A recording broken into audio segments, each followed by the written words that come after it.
Even just within the first week, I was like, what? This is crazy. I felt like you had literally been like, okay, I'm going to like unlock the cage. You can come out now and like start living life. I feel like I'm so much sharper now as a person, and I feel like I'm seeing color again and not living in a black and white reality. I think it's so impressive how quickly this works.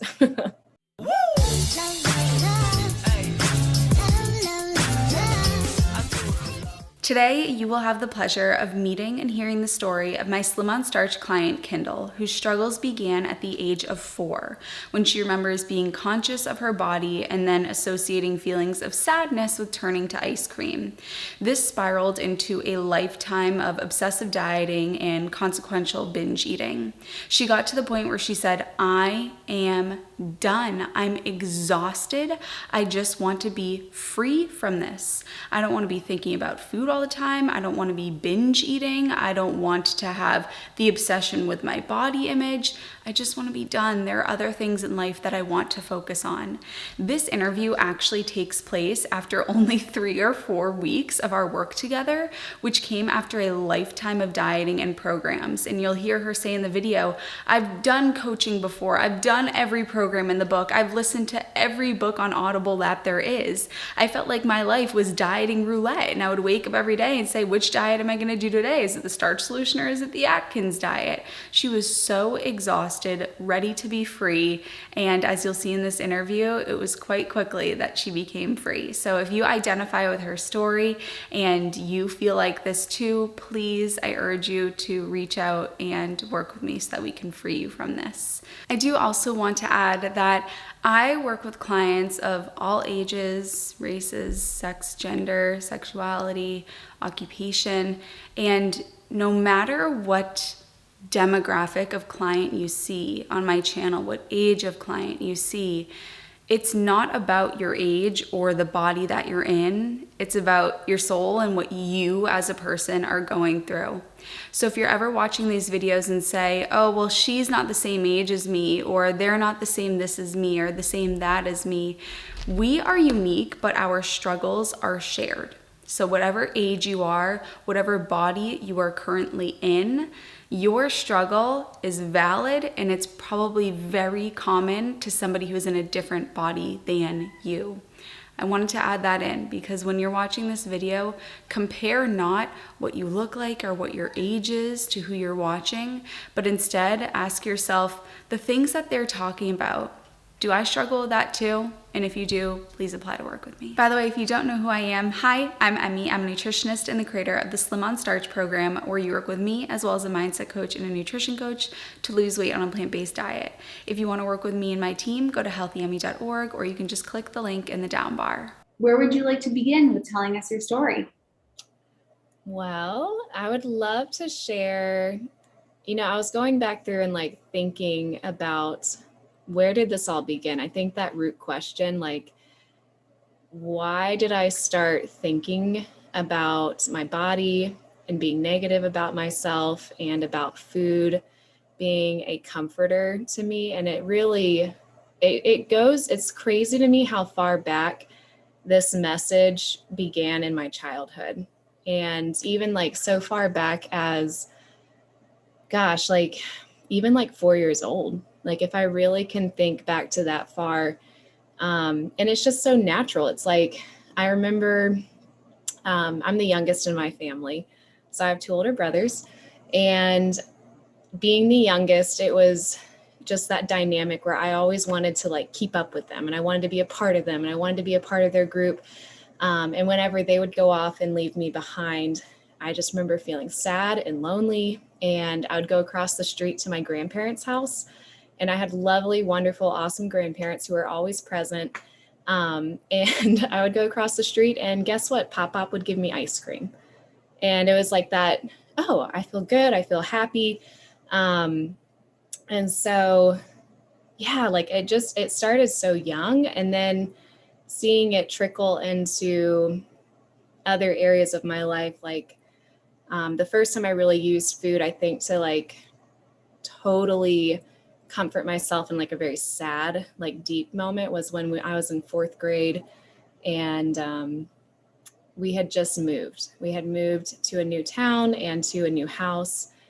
And I just felt so lonely. Like, again, I think that loneliness and food were really tied together. And so I began sneaking up to my room, and I would take a bag of chocolate with me, and I would go read some books, and I would just try and like lose myself in reading and eating. And my poor parents, looking back on it, they didn't really connect the dots, and I didn't have the words at that time to communicate that I'm lonely, and I had left all my school friends, and I left my community.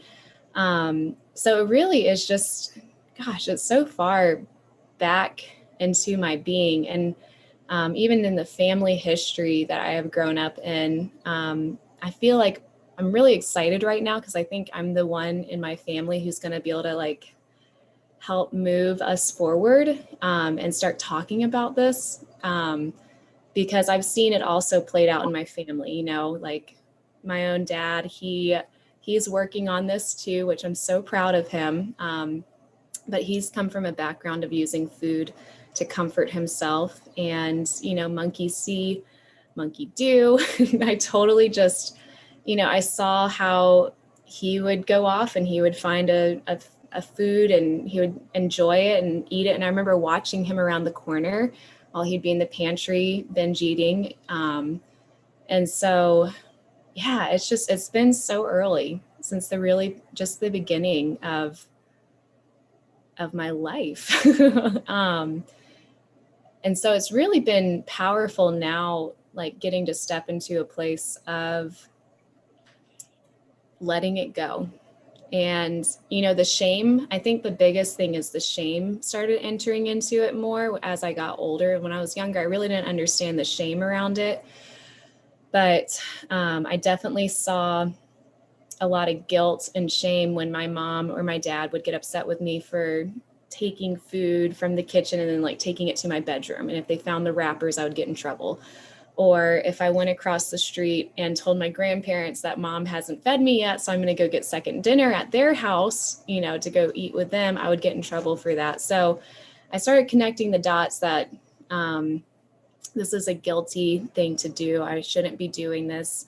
The should word was really attached to a lot of my feelings around food. So, gosh, yeah, I started connecting shame. And I think too, as I got older, and I went from being a little kid to wanting to fit into middle school and high school and entering into that stage of, wanting to be attractive and pretty.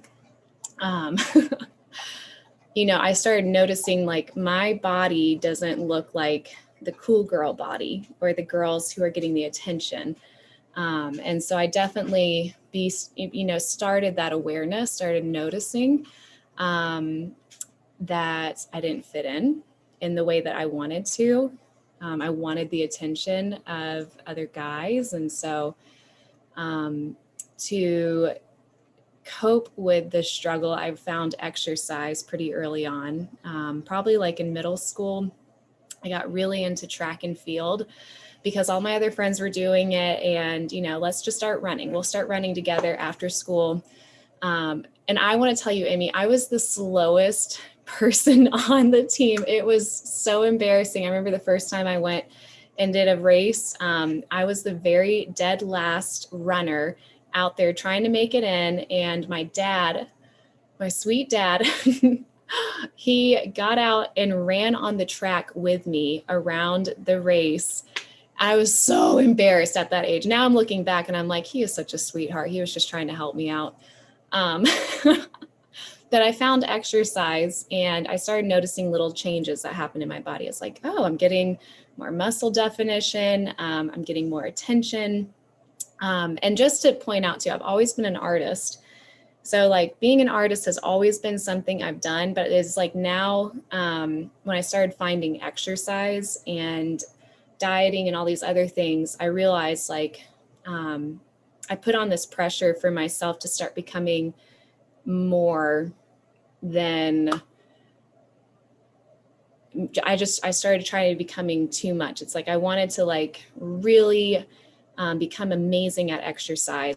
are really amazing at fitness, because I saw the girls who were really fit and looked really athletic. They were achieving the things that I was so hungry for at that time.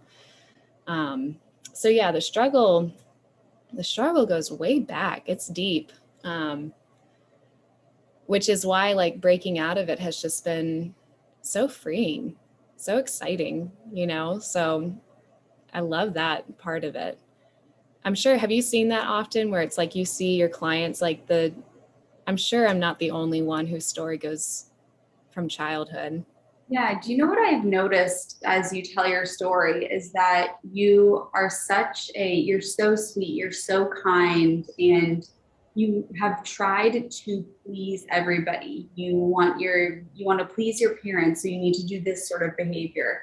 You want to please the track coach, so I'm going to be the fastest runner. I need to please that person too. And when we do that, we lose ourselves because we're trying to please everybody else. If we go to one person and they want us to wear a blue shirt, we wear a blue shirt. Somebody else wants us to wear an orange shirt, we put on an orange. It's like, oh my goodness, what do I actually want to do?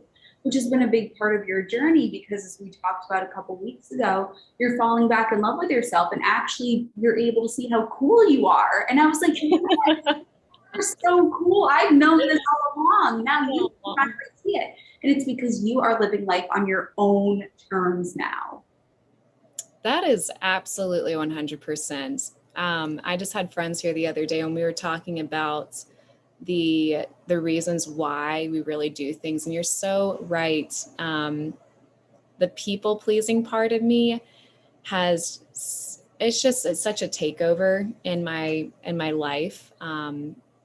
So many of the things that I wanted to do, you're right. Like it was to make other people happy, was to, just live for other people and not live for myself. So it is very freeing right now getting to choose each day, and start like you said, I told you guys about how I am falling in love with myself, which has been delightful and so fun. And just, you're right. Like I love finding out who I am at the bottom. I think I was so scared for such a long time to find like who really was underneath everything, and that I was going to hate who I would find. I used to think that person might be somebody, unworthy, unlovable, and just all these negative words around it. But when I started digging in, I just began to delight myself. Like, but also too, what I love right now is I'm finding out who I am at the very bottom, and I'm also starting to live out who I want to be. Because I remember when I came to you, the big thing that I wrote down in my journal that I was like, I have got to figure this out, or I want to do this so bad, is I turned 30 just in February, and I was like, I am not aligning. I'm not getting where I want to be. I keep asking everyone else around me what they think I should do, how I should eat, what I should be exercising, what kind of art I should be making. My whole life was held up by all these, other people's ideas for me. And I was not hitting who I wanted to be. And I was like, I got to talk to this girl because I want to transform. I want to be that butterfly that is inside. I'm ready. You said something that's very insightful that I think a lot of people here listening say, oh my goodness, maybe that's what's going on here, which is, what if I find out who I am and I don't like who that person is? And I think people might be watching you and they're like, I mean, come on, she's beautiful. Look at all the talent. Those are her artwork pieces in the background, by the way, for people watching. How could she not? What is she talking about? Seriously. But that's a very real emotion, and that fear is so scary, and fear will keep us stuck. But let's say you find out who you are and you don't like it, then you change it. It's not a life sentence. What your actions are right now, you can change and become the person that you want to be, and blossom and change your values and change your actions and your outlook and your mindset. So let's say you find out who you are and you don't like that person, that can change. We can actively change this. But you got to find out who you were and you were super cool. And finally saw it, the cloud was lifted. Because something else that we talked about was that the cloud was the food, the weight loss, the nutrition. It was this, you couldn't really see who you were, how beautiful the life in front of you was.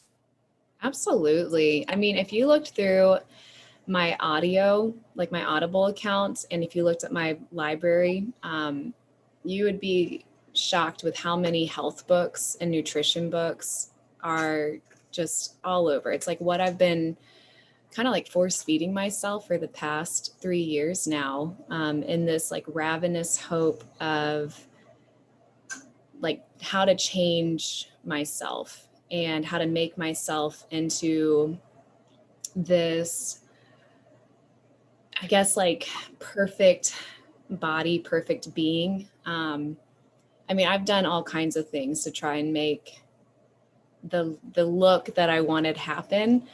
And I don't really want to read any more of those books. I don't want to study that information anymore. Yeah. It became such an obsession that I guess the way I would put it is like I was so focused on the physical that I forgot to take care of my mental and emotional wellness. I forgot that that's like such a huge part of me. I mean, I'm an artist, so I have to be in tune with my intuition and in tune with my creative self and my emotions. That's where art comes from. And I just remember, I think there was a point I totally shut this person down inside of me probably, 10 years ago, where it's just like, I'm not getting where I want to be. So this person, this part of me she's just going to stop growing. We're not going to care that part of my being anymore. So yes. There's the information and then there's the implementation. And the information is all the audiobooks and the YouTube videos. And many people will stay in the information phase because it kind of tricks the brain into thinking you've done something productive. Well, I've listened to this new book about nutrition and now I understand that. So I'm moving the needle closer to where I want to be, but we're not actually taking the action of making change. So we can stay in that safe place where we listen to all the books, we listen to all the podcasts and everything. And then when you turn 30, you realize, okay, my actions are not aligned with everything that I've researched. And I need to actively make these changes. Oh my goodness, yes. Well, also too, Emmie, like my amounts of books, they have varied drastically, where it's like we're going to look at Eat Fat, Get Skinny, all the way to the China study, to Dr. McDougall, to, all meat, all Adkins based. Like I've read all the books starting even as young as 16 when I first was like, I got to change my body. I got to figure out how to make this happen. And I will say too, like a huge reason I was so attracted to your program was exactly that. Like I loved that you put action and knowledge and wisdom into the same program moving forward, so that I knew that what you were sharing was correct information. I knew that the starch solution was, after reading and looking at all the different books and information out there, all the diets out there, I was like, I know that this is correct in theory, but I was struggling so hard with the actual, like, how to do this. One of your videos cracked me up. I remember just when I first found you on YouTube, I totally just stumbled across you, which is so fun. Like, I swear it's like divine. YouTube, everything just like fell into place. But I was on there looking around, and one of your videos cracked me up because I felt like somebody finally understood me, where it was all about, are you binge eating on vegetables? I was like, oh my gosh, other people do this? I'm not the only one who will be standing at the counter with a pile of roasted broccoli, just like pounding it away and knowing that my stomach is about to burst, but just trying to put one more piece of broccoli with mustard on in my mouth again. And it's like, why can't I stop this? Why am I doing this? And And these are technically healthy foods. This is the right foods to be eating. These are the right things to be doing. So when I saw that, I was just like, okay, the mindset, the thing that's going on up here is really where I need to start focusing my energy. Yeah. And I want to get into that and what has transformed for you over the past just handful of weeks. But before we do, I was reminded of something that we talked about a couple of weeks ago on a call, which was that you were going out with your girlfriends, I think you were eating together, and you said, I've always, it's always been about the diet that I'm on or the diet the friends are on, and I just don't want to talk about that anymore. Can we talk a little bit about that? That is great. Yes. I loved getting to share that with you, by the way, because the advice you gave me was so perfect and so simple. It was like, oh, duh. Okay, I can do this. So I have been for, like the past 10 years, the person who has always been reading books into nutrition and doing all the dieting and stuff. So in my world of people, everyone is looking to me to be like, well, what are you reading now? What's the new nutrition advice that you would give us? And honestly, my friends, if I told them, which I am sharing more now, little as we go along, but if I told them that I have a binge eating issue and that I have a problem with food, they would just kind of probably all laugh and be like, no, you don't. You're the healthiest one in our group. You're the one who is always telling us about, what foods are good and what foods are bad. So, yes, I remember sharing how I just started SOS, and it was like the first week, and I had a Wednesday night group, and I was going to go eat dinner with my girlfriends, and everyone was just going to bring their dinner. And I remember getting so nervous before going over to their house. And I'm so glad I had this Zoom with you guys at 1:00. And going into it, I knew that like with this program, I wanted it to be effortless and I wanted it to be different than everything else I've done in the past. I wanted it to be a lifestyle. I was so sick of talking about nutrition, talking about food. I hated having to feel like I needed to justify myself with each time I brought my own food, or because it's not new for me to bring my own food. I'm pretty comfortable with being the one who's like, I'm not going to eat that. I'm going to eat this. But I felt like this need always underneath to like prove myself, like I'm right. And I want you guys to agree with me. And if I can just talk about it, it's almost like I wanted to like, I don't know. Do you know what I'm trying to say? Like vindicate myself, justify myself. And I didn't want to do that anymore. I'm just like exhausted doing that. I wanted it to just be effortless and easy. And I think that was the week too, we did our food philosophy. And that was a big driving force for me too, is I just wanted to be able to show up places and put food in the backseat and make my life more about the conversations and the relationships. So when you gave me that advice, when you asked me, like, who are you going to see? Are these people who will judge you? Are these people who are your friends? It just kind of like calmed me down and put me back into the driver's seat again of my life and helped me realize, okay, life is not about food.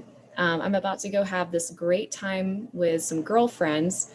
Like, what are other things that we can talk about other than what's on my plate? Like, that's such a boring conversation. What's on my plate?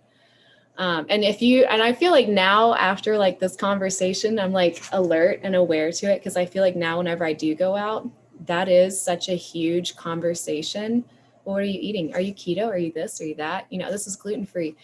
And it's just, there's no relationship in there. There's no like, and I did use the words, like I had a couple of people comment on my meal, and they're like, wow, that looks so good. What'd you make? And I made it so simple. I just was like, oh, I'm just eating a sweet potato and this. And then immediately went into some questions that I had prepared in advance to be like, so tell me, what's God been doing in your life lately? Tell me what's been happening with you and your husband. Tell me something really good. I wanted to make the conversation positive and energetic, because that's what I'm learning now too that I have a voice um, in my community, and I'm a leader, and I want to be the person who keeps the conversation about the bigger, more important parts of life. So it's funny how like one little thing can really become such a big part of life, but that really helped me so much just in the first week. I'm glad it did because, conversations about food are very surface level conversations. And I know that you're very spiritual, you're very strong in your faith. You have so much substance to you. I mean, just looking at the artwork behind you, there's something between those ears that doesn't, food is so basic. That's so surface level, it's elementary of a conversation for somebody like you to be having. And to advocate for yourself, that was something that we talked about too, because you have gone through this internal transformation pretty quickly, and the people that you're meeting have no idea that you've gone through this. So they head into the dinner thinking, same conversations as we always have, and let's talk about gluten-free and keto and everything. So you just sort of advocate for yourself and say that you're kind of past that now, and I just don't want to have the food conversation anymore. I'm kind of over it. Let's talk about this instead. I feel like I've become like I've been like a zombie, like a nutrition health zombie for the past couple of years, and now like and that's like such a black and white world to live into. That's how it's felt for me. And now getting into kind of being alert and thinking clear. I tell you guys all the time, like my brain, I feel like I'm so much sharper now as a person, and I feel like I'm seeing color again and not living in a black and white reality. And you're right, like food is such a such a short part of the day. It's such a short part of life. And I've been living so much on my plate for such a long time. And even just down to like, I would wake up first thing in the morning and my thoughts would be, have I lost weight today? I was such a scale monkey. Have I lost weight today? I would be upset with myself from the night prior typically because I would have overeaten something and I would have this bloated pain in my stomach. And then the rest of the day would be like, well, when's my next meal? If you guys saw how I did my life, like it was so confusing. I was like mixing intermittent fasting with juice fasting, with keto, with vegan, with like I was just one big confused cocktail of diets, like all mixed into one, where it's like each day Russian roulette. I don't know. I was so confused. So it's like it took all my energy trying to think about my food rules that I would be so stressed out and so exhausted and so worn out trying to cook everything that when it came to like having time for this, which I haven't had mental time for this, it's like I just couldn't be present. And then in conversations, I couldn't be present with, yeah, go ahead. Because food is a basic human need. And if any of our basic human needs are threatened, that's where all of our energy goes to keep us alive. So it's no wonder that you couldn't tap into those conversations or do your art with just such creative space because that basic human need is not met. That if we don't meet that basic human need, then we can't go up to creativity. Absolutely not. We have to address that first. So thank God we have figured this out because like we've talked about, you are way too valuable. You're too valuable of a member of society to be dealing with basic human needs all day. You have more to give than that. That is so awesome. I love hearing that. Yeah, you're so right. Like when you explained that hunger is very similar to like thirst, it really clicked for me. Like, oh, I don't ever think about having to go and like count my water or like question my thirst. Like, oh, no, you're not thirsty enough yet to really drink water. It's just such a natural, flowy part of my life. So when I compare that to food, I'm like, dude, that's how it should be. Why can't it be like that? And that's why I really think this program, like you said, those primary needs, like, or the, primary, what did you use? The Pavlov's?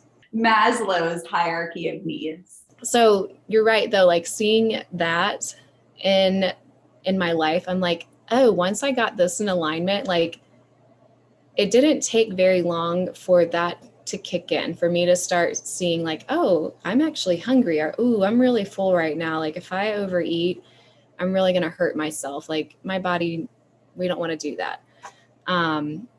It's more so just keeping this up here in the same alignment with what's going on in my stomach. But I think it's so impressive how quickly this works. Yeah. So let's talk about that. Let's talk about the changes that you've experienced so far. It hasn't been that long. Oh gosh, I know. Like even just within the first week, I was like, "What? This is crazy." I felt like you had literally been like, "Okay, I'm going to like unlock the cage. You can come out now and like start living life." Gosh, it was really fast. But you know what? So I really will say the first thing that really kicked for me, that like set me on this path to start like riding it really quickly, was you told me. I remember asking you, because I was kind of nervous like doing this, because I've done a lot of programs. I've done, from bodybuilding to Ironman races to hiring coaches on Instagram. Like I have put money into this world for a long time. So I was nervous. Like, I hope she doesn't get me. I hope I'm not going to have my money go to waste. But the thing that you told me, I asked the question, I was like, well, how do I know that this is going to work? And you said back to me, well, you need to believe in yourself that you can do this. And I was like, all right, I'm going to do that. Okay. I don't know how I'm going to do that, but I want to do that. I want to be able to believe in myself. So let me start believing in myself that I can do this. And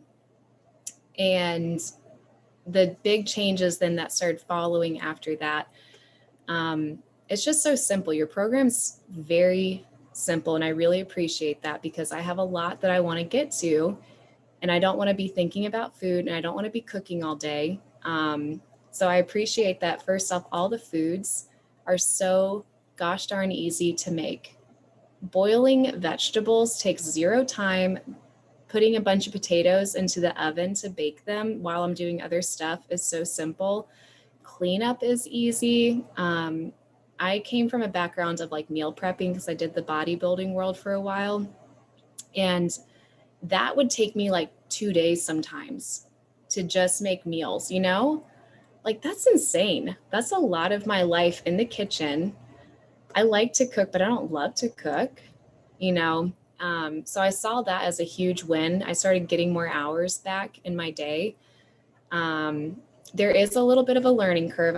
I will say that, like, just jump into the learning curve at first that I needed to do. So, like, the changes of taking a picture before every meal. But honestly, because I see the importance of doing that, like taking a picture, putting my butt into a chair. So that was a big thing.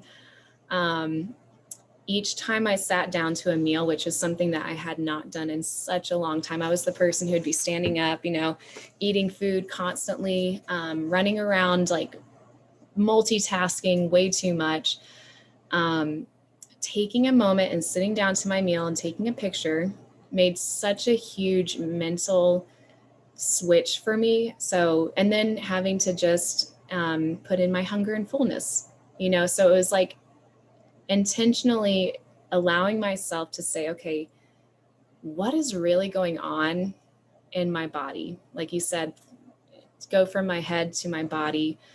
So that made a huge improvement. Like, and I still try and do that like very consistently. And I even, to Kate, my nutritionist, I love talking to her.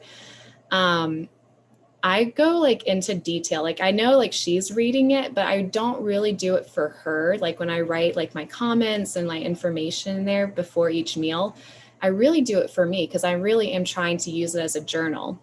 Like what is really going on in my head? What is really going on around me? Those little emojis, like I'm trying to be as honest with my feelings as I can be. Like, am I really stressed, or am I confident, or am I happy? Because I could lie to you guys. I could lie to y'all all day long about doing the right foods and eating it right. Like that's the crazy thing, is like, I remember there's a couple times I was like, I could totally lie to them and be like, I'm a 3 on the hunger scale when really I'm a 5 or a 6. And I was like, but I'm not doing this for Emmie. I'm not doing this for Kate. I'm doing this for me. And then honestly too, being honest with each of those uploads. So like in the first week, there was a couple of days where it's like I would go back and eat a meal right after eating a meal. But I was like, I'm at least going to take a picture and put it in there because this is what I'm doing, you know? And you talk about the ladder of success. Like, I don't need to get to the top just yet, but we're going to get there. So I saw that happen pretty early. There's a lot of great changes. I could talk forever about all the quick things that happen. I love your Facebook group. I love the people that you have attracted in that community. I don't even know all of them, and I might not ever meet them in person, but I just love that all these people are in the same positive energy. Everyone wants to support each other. I did lose weight pretty quickly in this program. So like I've gone down 5 pounds in the past 4 weeks, which is just like awesome. Awesome.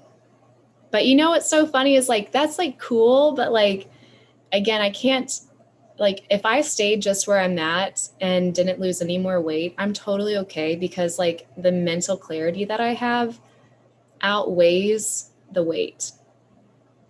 And that's the most exciting thing to me because I used to just be like, if I could, like that thought pattern in my head that was just like sometimes running my day is like there was a consistent thought of if I can just lose 10 pounds, if I can just lose 10 pounds, if I could just lose 10 pounds, if I could just lose 10 pounds, that thought would just be like constantly going. And now I don't think that anymore. I don't care so much about the weight. I care more about my mind. I care more about how I'm feeling. I care more about getting to implement primary foods, which is another thing. Gosh, I love that you have primary foods in this. That is so cool. Yeah. And let me know if you agree or disagree. What I would attribute your quick success to was the fact that you came into this letting go of everything that you've been through with food, because what you've been through for many people, they take it into this experience and they use it as a block for why they can't achieve the principles that we talk about. So when we talk about you can tap into your primary foods instead of tapping into food, people will say, well, I've done this for 50 years, so this is my life sentence. And so that's just not going to work for me. But you came into this believing I'm going to take every principle that I learned about in this program and believe that I'm eligible to live out that principle. Oh, for sure. I mean, I remember telling you too, I was like, I have done the starch solution with the traditional Dr. McDougall before. Like, I could have totally come in and been like, that doesn't work. I've tried it, been there. That's not possible. You know, I've gained weight doing that. But implementing those primary foods from the very get-go was like life-saving. It was like giving me, because I even too, like I really believe as people, we are holistic, right? Like the way that I am creating and how I'm eating are so connected, or how I'm not creating and how I am eating, you know, are connected. And so I remember coming to you and I was like, I have this long list of things that I want to accomplish this year. Like I have too many goals, too many opportunities in front of me that I keep running away from, that I keep putting on the back burner. And I'm like, when am I going to do these things? When am I going to have an art show for real? Like, when am I going to start creating my own work? And I'm not going to be like for the past couple of years, I've been creating for other people. I haven't been coming up with anything original or new. I have a Costa Rica trip this year that my husband and I are going to go on, and it's going to be this big, awesome adventure. I have another business that I run that I have been stuck making a certain amount in this paycheck, and I want it to double. Like I want to have all these things, and I can't get past my own thoughts around food. Like, how am I going to grow? How am I going to achieve this? So I came in to your program, Emmie, and I was like, I really do believe having those primary foods set up to quickly get to them. I was like, I'm going to replace food and I'm going to start filling it in immediately with this. And we even talked about this morning, you know, primary foods don't have to be elaborate. They don't have to be big. And that was a big deal for me too, was, so like I work from home. So like we live in a little apartment flat kind of house. So like the kitchen's right over there. The couch is right over here. Like everything is in my parameters. Like I can get up and go get food ASAP. And I see the kitchen. I'm looking at the kitchen. And so for me, a big deal is like after each meal, I am really quick. I know I need to get up and I need to implement a primary food right away. So like journaling is a big one because it's quick and it's easy. It doesn't require any work. And I will take my journal outside because I need to get away from the table that my bowl is at.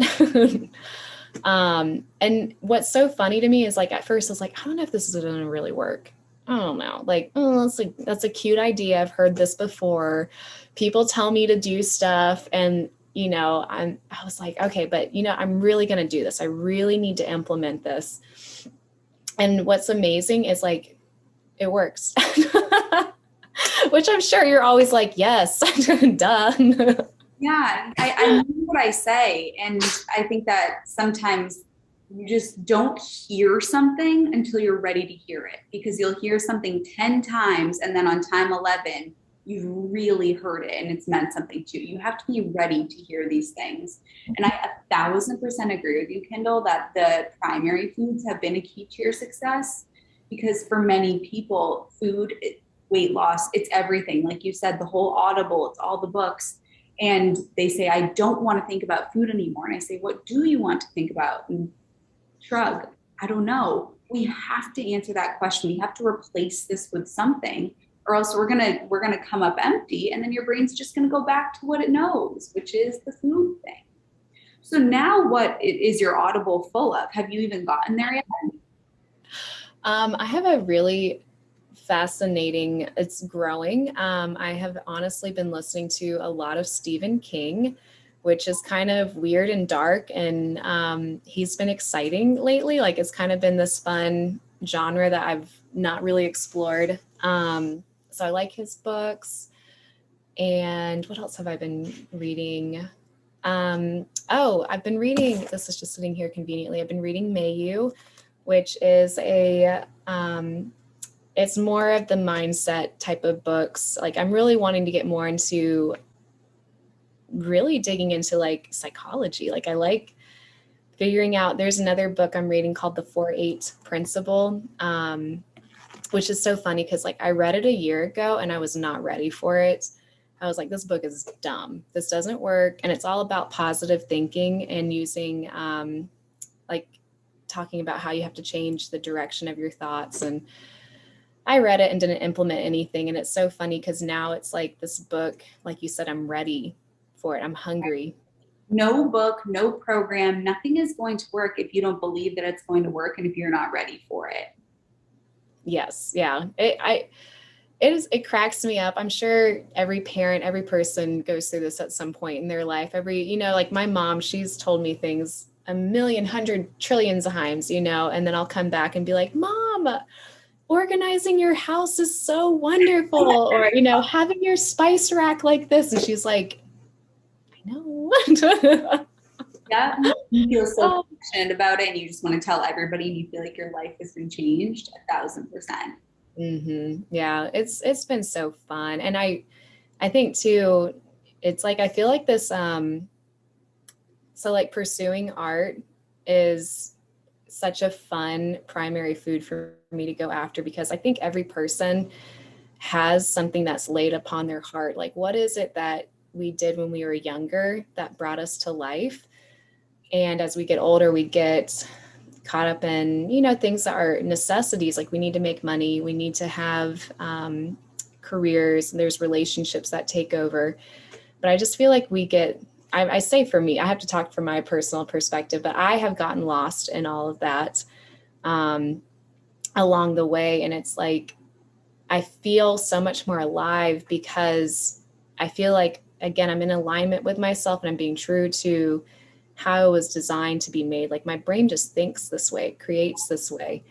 Um, so I'm really pumped. Like I hope at the end of all of this, like when I get, like one of my goals at the end of this is to actually have an art show and to start putting myself out there. And what's been so fun, Emmy, is like I told you guys, I've been more social while doing the SOS than I've ever been on any other diet or like program before. And what's been fun is I'm now seeing all these like connections. Like I keep meeting people and I'm finding out there's a lot of other artists around me. And that's something that I'm really hungry for right now is I want to have more artist friends and I want to like create more of an artist community where I live, which is like not on my radar a couple months ago. And I'm just like now running into people all over the place. And I'm like, this is so weird. Like, is it either now I can see it and they've always been there, or divine things are happening? Either way, I'm chasing it and I'm going after it because I now have the mental clarity and the mental energy to start building something new. And so that's my goal. I would love at the end of all this to grow I live in a cute little town called Gainesville, Georgia, and I want to grow the community here. I feel like there's a need for artists. I feel like I have a purpose here. I feel like I have a place in the community and I want to be a leader in the community. It's like so, I don't know. I feel like there's like this string like that's been put out in front of me. And if I just keep taking each day, I keep pulling on it and I'm like, wow, where's this going? I don't know exactly where it's going, but I'm like, I want to follow this and just see what my life, like I literally, I was talking about this with somebody too, about living in the present moment. My brain has been in such past life, like, just living in a world that isn't happening. Like I haven't been present for such a long time that like now living in the present moment, I'm just like, wow, every day is so much better. No, I think I have an answer to you. Asked the question, have these people always been around? I just haven't seen them. Is it divine intervention? So we have this bouncer in our brain, and our brain only lets certain things in. And I think there are four things that automatically get in. One of them is your name. So, when somebody calls your name, you turn automatically. Another one is a threat that automatically gets into the brain. Another one is when you're sexually attracted to somebody. And I can't remember what the fourth one is, but the bouncer in your brain will let something in when you tell it it's important. You have to pay attention to it. So, when you start shopping for a certain car, you start seeing that car everywhere because the bouncer has let that in now. They've always been there, but now you're letting it in. And as we talked about earlier, because your basic human need of food was out of whack, the bouncer wasn't letting any of that in because it said, no, we need to pay attention to food right now. So there's all this beauty around you, and now the bouncer is letting in all of it. Because that's what you're looking for. You're looking for the beauty in life now, and you're not fixated on the food thing. That is so, I know. I feel like I've been looking at a circle plate for such a long time, and it's like I'm missing out on so many things around me. I mean, even just the ability, I will say too, like, so this program is like, I love it because I'm getting very joyful. I'm getting very happy and there's all this like wonderful feelings, but I also will say too, with everything that I'm opening up, it's like that numbness of how I've been coping with food.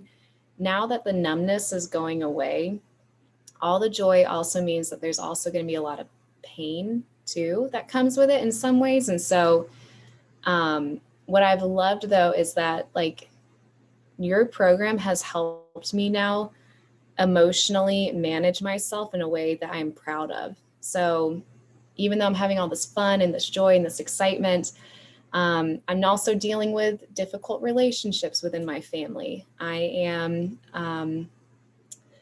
experiencing some past feelings from 10 years ago, 15 years ago that I really have like shut down, that I have not wanted to address. But to move forward and to get where I want to be, you know, those are going to start showing up. And it's so nice though that like I've had a couple of moments where it's like my brain will be like, go to food. Kindall, go eat something. Like you're getting stressed out, you're getting nervous, you're getting anxious. Oh, you just had a really hard conversation. You know, go open the fridge and eat peanut butter, or go to the pantry and get the chocolate chips. We keep really healthy foods in our house. So like I never was able to binge on like typical foods. So it's like I'm the weird person who's like binging on healthy stuff in the past. But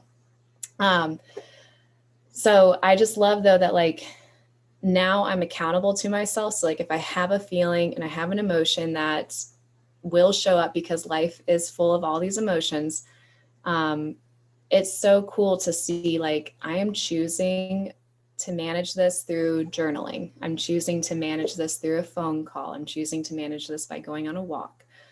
Or I'm just going to be able to sit in it. I can finally sit in these emotions and even ask myself, like, why am I feeling guilty right now? Like, do I really need to feel this guilt about somebody else's problem?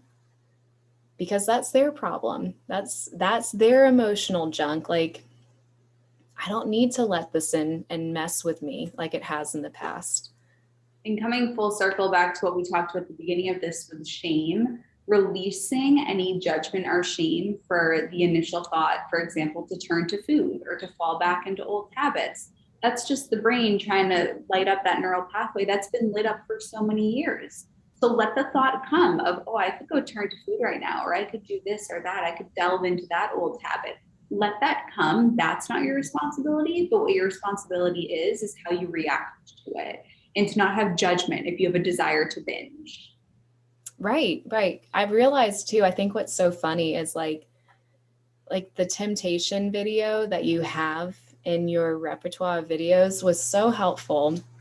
I watched that also in the first week, and that just like set the stage for me to be able to enter into the arena when food would want to like get my attention, and for me to go, I'm okay. I don't need to grab this, but I am normal for thinking this thought pattern. Like it's an okay thought. It's not a bad thought. It's not an evil thought.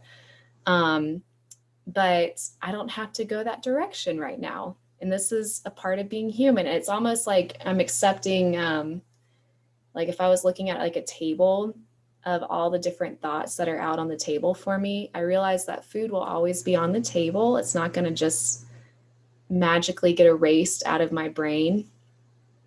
But now I have all of these other colorful, wonderful options that come from the primary foods and from practicing that, which it is practice, right? Like it's totally practice, 100%. right? So practicing each of those, and each day too, I kind of look at it as like, today's a new practice session. Like, how can I, you talked about, you have so many great things in your whole program. Like I could just be like quoting you this whole entire, you're welcome for sure. But I remember you even just saying too, like, you know, this, you don't have to be perfect. Don't shame yourself. Like practice this. Like each day is an opportunity. It's a challenge. Like, so yeah, like back to what we were saying though, like there are going to be negative emotions, but I love how good I am getting at addressing them. You know, it's very freeing. Yeah. Yeah. I had this epiphany when I was at a Patriots game, and it was when Tom Brady was still the quarterback, and he'd throw a pass and we wouldn't gain any ground. And he's the greatest quarterback of all time. And not every single pass that he threw was one that moved the team down the field. He threw away a lot of passes, but he's still the greatest quarterback of all time because he has played the most games. He's thrown the most passes. He's been doing this for so long. And so for, like you said, every day is practice. And you don't need to have like Tom Brady doesn't have to have a perfect throw every time that turns into a touchdown and moves the ball down the field. We're humans, and there's going to be slip ups and trials and tribulations, but every day is an opportunity to practice this new skill that you formed very quickly over the past few weeks. Well, that made so much sense to me though, because like I do come from like that exercise background, and I do have like an athletic background too. So like thinking about strength training a muscle, and if I really want to strengthen this neuro pathway, each time I would have that moment where I'm like, I want to do this thing. Like for me, picking up table off the food and popping it right in my mouth was something that was such a big win for me in this program. But like in that very first week, I looked like such a goofball where I would be like picking it up, putting it down, picking it up, putting it down. And I would even like get it up to here and I'd be like, do I want to strengthen this neuro pathway? No, I really don't want to do that. And I would put it down and then be like, okay, I don't want to do that. Okay, good. You're doing, this is a real word, by the way, neurobics, which is neural pathway aerobics. And we set that rule for you that you sit when you eat. You do not stand and eat. And so you said, okay, I'm going to form that new neural pathway and I'm going to do the reps and I'm going to do the workout. And it works. That's the thing that I love from this is now, I love how each week and each day is kind of this new exciting evolution of me. Cause now I really don't think, I never thought I could get to a point where I don't think about food when I first wake up. I never thought I could get to a point where, if food is out on a table for a bunch of snacks, that I can stand next to that spot and not just keep throwing things in my mouth. And I think that's what's so exciting is that do the work and it will actually change how I'm doing things. And I really think too, the combination of being able to talk about these things, like, I feel like when I came to you guys too, I was like, here's all my dirty laundry. Cause I paid for you guys to listen to all the stuff that I have been working on that I can't figure out. Like, I feel like I might as well take advantage of telling you guys the things that I need to change, because if I want to get there, talking about it too, for me is like a huge first step, like getting it out and then realizing like, oh, Emmie didn't yell at me. She didn't shame me for it. She didn't make me feel awkward or stupid for this. And then you just took it as like, which you do a really good job of being an educator. I think it's so cool that you came from a teaching background. And now you're teaching us adults in one of the most needed areas ever. Like this is such a needed area, but you just make it so logical. It's so simple. It's not attached to, some sort of rule that I've broken and now I'm in trouble. It's just so simple. Yeah.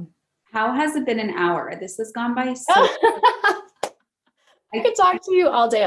When I first met you, I was like, I want to be her friend. We could be friends. This is so revolutionary. Like I want to like share you with everyone.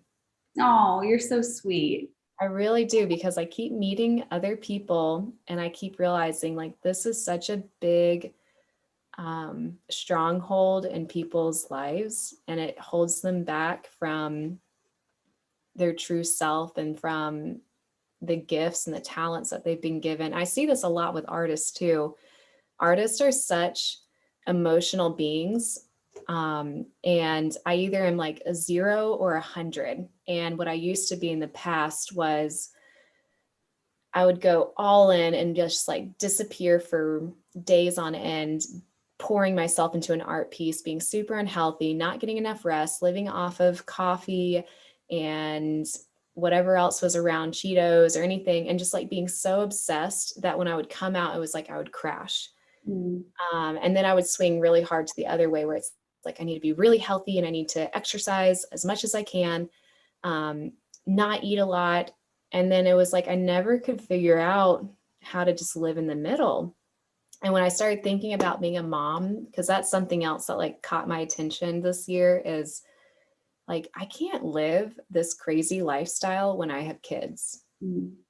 And that's something that Luke and I desire a year from now. I'm like, I would love for us to start a family and start doing that. And, the hours that I was spending in the gym, the hours that I was up painting at night or working on projects, I'm like, my kids are going to have to like learn how to fend for themselves. Like, I don't know how to be there for them if I can't be there for myself, So I really am so glad I'm getting this foundation now so that when I do enter into each stage of life, it gets busier and it gets more, intricate, more relationships.